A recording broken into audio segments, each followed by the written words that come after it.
no qual as pedras falam.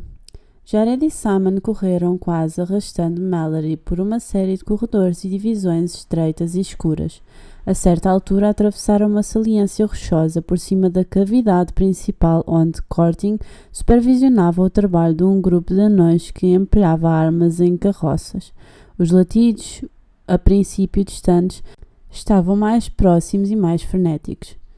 E os três irmãos seguiram caminho, sala após sala, escondendo-se atrás de estalagmites quando detectaram a proximidade de anões e depois continuando a caminhar cautelosamente. Jared parou numa caverna onde peixes brancos e cegos nadavam em pequenos tanques.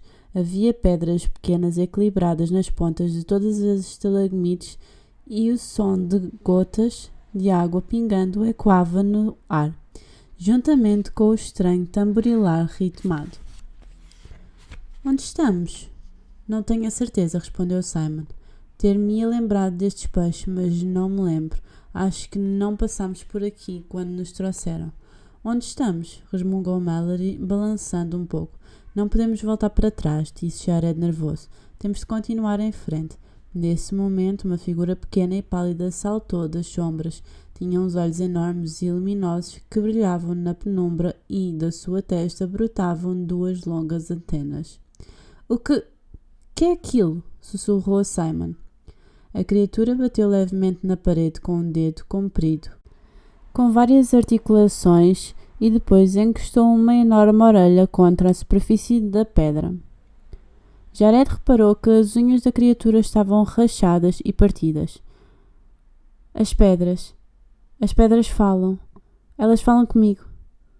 O pequeno ser falava numa voz fina e sussurrante e Jared teve de se esforçar para conseguir distinguir as palavras que ele proferia.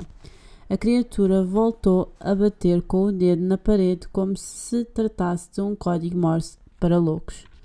Ei, sabes como podemos sair daqui? Perguntou Jared. Shhh!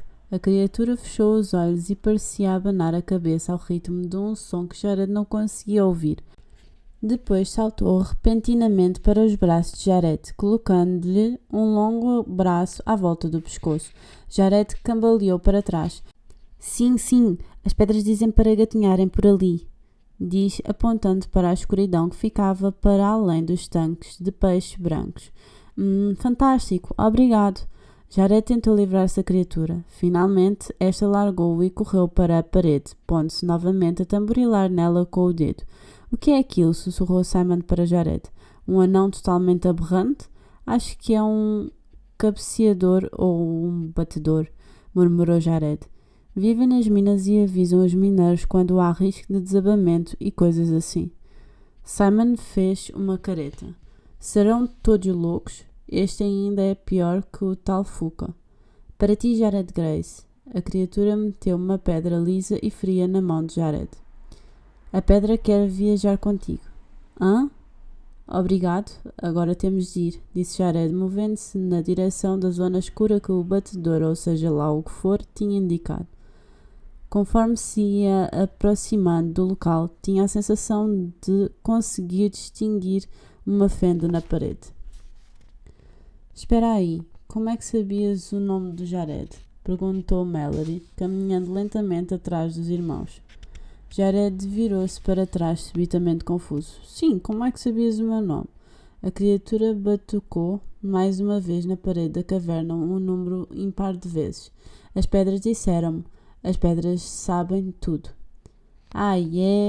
Jared continuou a caminhar. A criatura tinha-lhes indicado uma pequena abertura na parede da caverna, na qual não tinham reparado antes.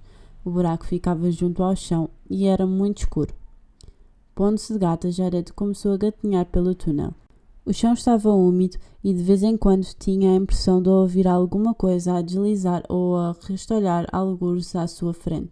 Os irmãos gatinhavam atrás dele e uma ou outra vez ouviu um deles saltar um grito abafado, mas não abrandou o passo. Ainda ouvia o ladrar dos cães a ecoar pelas cavernas. Emergiram na caverna da árvore metálica. Acho que é por ali, disse Jared apontando para um dos corredores. Correram pelo corredor até chegarem a uma grande ravina, cuja largura era quase igual à altura de Jared. Este olhou por baixo para a escuridão. Esta era tão cerrada que não se conseguia ver o fundo. Temos de saltar, disse Simon. Vamos. O quê? Exclamou Mallory. O latir dos cães estava agora mesmo atrás deles e Jared conseguia ver os seus olhos vermelhos a brilharem no escuro.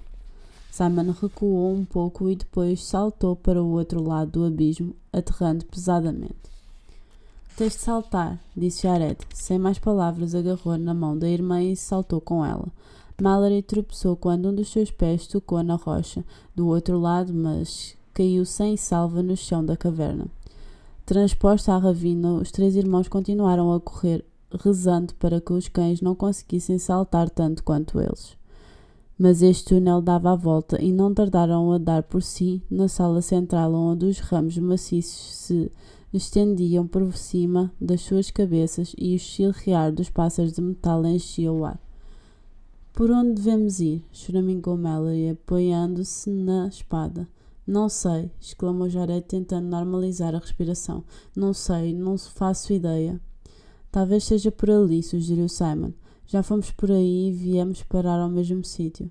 O ladrar dos cães estava agora tão próximo que Jared esperava vê-los irromper pela sala a qualquer momento.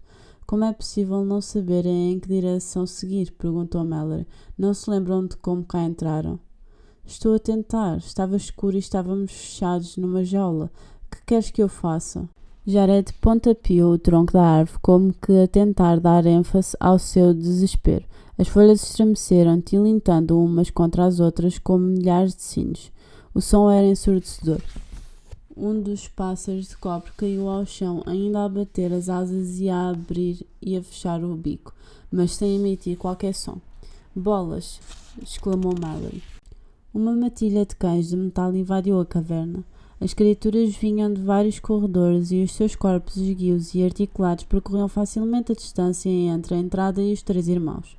Os seus olhos de granada pareciam pequenas chamas. Trepem! Berrou Jared, apoiando o pé no ramo mais baixo e voltando-se para agarrar na mão da irmã. Simon marinhou, resmungando pela casca rugosa do ferro, e Mallory içou-se meio atordoada. Despacha-te, Mallory, suplicou Simon. Mallory balançou a perna para cima de um galho no preciso instante em que um dos cães atacou. Os dentes do animal fecharam sobre uma ponta do seu vestido branco, rasgando-o. Os cães juntaram-se como um enxame, atacando o tecido. Jared atirou a pedra que trazia numa das mãos. Esta passou a arrasar a cabeça do cão e foi bater ineficazmente contra a parede da caverna. Um dos cães correu atrás da pedra. A princípio, Jared achou que esta talvez fosse mágica, mas depois reparou que o cão a trazia presa nos dentes, abanando a cauda metálica como se fosse um chicote. Simon, acho que aquele cão está a brincar, disse para o irmão. Simon observou o cão por uns momentos e depois começou a deslizar da árvore. O que estás a fazer? Exclamou Mallory. Os cães robô metálicos não são bichos de estimação. Não te preocupes, gritou Simon em resposta. Simon tocou no chão e de repente os cães pararam de ladrar, cheirando-o e dando-lhe pancadinhas com os focinhos, como se estivessem a tentar decidir se haviam de o morder ou não. Simon permaneceu muito quieto. Jared mal conseguia respirar ao observar o que se passava. Lindos meninos, dizia Simon numa voz suave, que tremia ligeiramente. Querem jogar à apanhada? Querem brincar um bocadinho? Esticando a mão, tirou cuidadosamente a pedra das mandíbulas metálicas do cão. Os cães puseram-se todos aos saltos ao mesmo tempo, ladrando de felicidade. Simon olhou para cima, para os irmãos e sorriu. Eu não acredito, exclamou Mallory. Simon atirou a pedra e os 5 cães correram atrás dela. Um deles apanhou-a rapidamente com os dentes e trotou de volta, todo orgulhoso, seguido pelos animados companheiros. Simon inclinou-se para fazer festas nas suas cabeças metálicas. As línguas de prata pendiam das suas bocas abertas. Simon atirou a pedra mais 3 vezes antes de Jared o chamar. Temos de ir. Os anões ainda nos apanham se demorarmos aqui mais tempo. Simon parecia desapontado. Está bem. Gritou para cima para os irmãos. Dito isto, pegou na pedra e lançou-a com quanta força tinha para a sala contígua. Os cães correram ruidosamente atrás dela. Vamos! Jared e Mallory saltaram para o chão e os três correram para a pequena fenda na parede, entrando nela de gatas.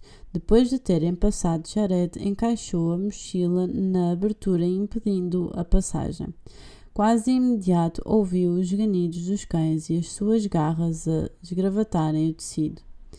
Avançaram às apalpadelas na escuridão, mas devia haver uma bifurcação a algures que eles não notaram na primeira passagem, pois desta vez havia uma luz suave e quente ao fundo do túnel. Os três irmãos deram por si no terreno coberto de erva orvalhada por cima da pedreneira. A leste, a aurora atingia o céu de vermelho.